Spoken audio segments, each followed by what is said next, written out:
Hi friends, எல்லாருக்கும் வணக்கம். ரொம்ப ஈஸியான ஒரு ரெசிபி பார்க்கலாம். தக்காளி சோறு எப்படி செய்கிறதுன்னு பார்க்கலாம்.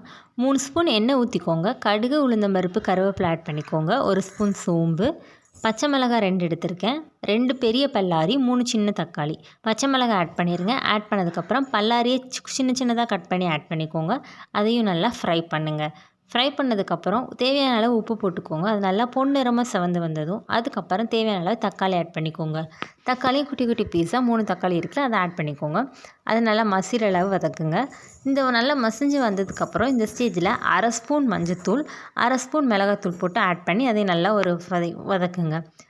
இதுக்கு நான் எடுத்துருக்கிற எண்ணெய் எவ்வளோனா ஒரு 3 ஸ்பூன் எண்ணெய் தான் எடுத்திருக்கேன். அதே மாதிரி நான் வத்தத்தூள் கம்மியாக தான் போட்டிருக்கேன், காரம் கம்மியாக தான். ஏன்னா நான் பச்சை மிளகாய் 2 போட்டதுனால. உங்களுக்கு காரம் வேணும்னா நீங்கள் இன்னும் கொஞ்சம் வத்தத்தூள் ஆட் பண்ணாலும் ஆட் பண்ணிக்கலாம்.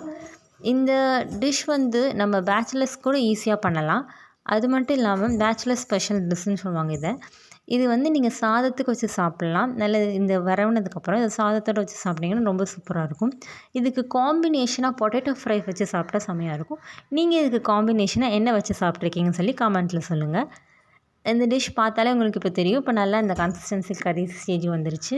ஸோ இந்த மாதிரி இந்த டிஷ் இது ரெடி ஆகிட்டு பாருங்கள். இது நீங்கள் சாதத்தை வச்சு சாப்பிடுங்க, நல்லாயிருக்கும். எப்படி இருந்துச்சுன்னு ட்ரை பண்ணி சொல்லுங்கள் ஃப்ரெண்ட்ஸ். தேங்க்யூ.